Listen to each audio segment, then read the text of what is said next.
this campaign, we're going to talk an awful lot about the mistakes and folly of both Democrats and Republicans.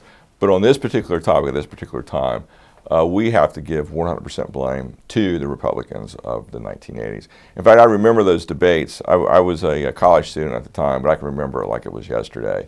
The Democrats were specifically saying this is a disaster. We are going to lower the U.S. living standard to what we see in the rest of the world. And the Republicans were arguing just the opposite, like, no, we're going to make everybody rich, as America is. And we see what the result is. It did not turn out that way at all. America, you know, in the mid-1980s, American manufacturing was 22% of the economy. American finance was 11% of the economy. Today, in 2022, those numbers are reversed.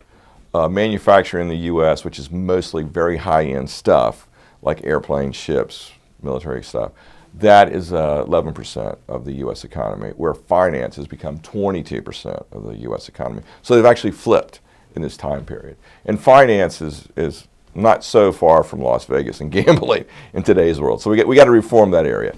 But just to answer that question, yeah, it was the whole idea that China was going to make itself the workshop of the world sprung out of the Republican attitudes in the 1980s.